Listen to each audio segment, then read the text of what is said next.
Time for us to check in with the weather now and find out if we're going to have more rain or more sun or maybe both. Let's get to Mike Everett with the latest. I got a little something for everybody in my bag here tonight, Joyce. You know, we had a little bit of rain today. We've got a little more on the way, and temperatures are going to stay remarkably cool this week, especially considering these are the opening days of August. I'll tell you where we are right now. Live look on our Queen Anne cam overlooking the Emerald City right now. Things very mellow out there. You notice the cloud deck really starting to disperse and rise. We saw a lot of those clouds just kind of hanging around today, waiting for some new instructions.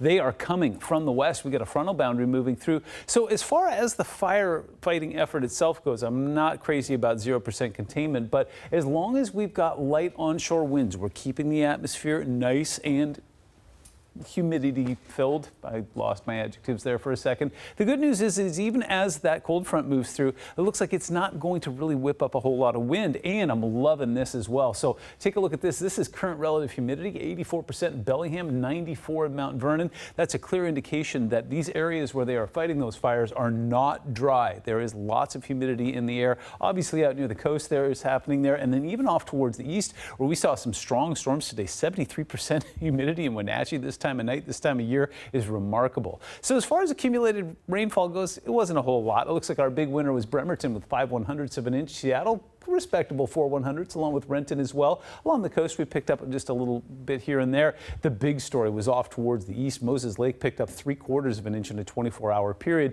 and it looks like there's more on the way. Well, we're adding things up. SeaTac got 2/100ths of an inch today, making the grand total for the month 4/100ths of an inch. We'll build on that as we go through the rest of the year. And again, this is the dry part of the year, so I'm not really too worried about it. Sunset at 8:34 and temperatures below average. In fact, that's where they'll stay through most of the week. So if you notice it's a bit on the muggy side out there, yep, that's because of that humidity. That's going to stick with us overnight into Tuesday. But then once that cold front moves in, it's going to be almost like a bulldozer. It's just going to take that humidity and move it off towards the east. It'll also bring in some rain, not as robust as it looked initially, but we'll take it. And then behind it, because it's a cold front, temperatures are going to stay comfortable all week long.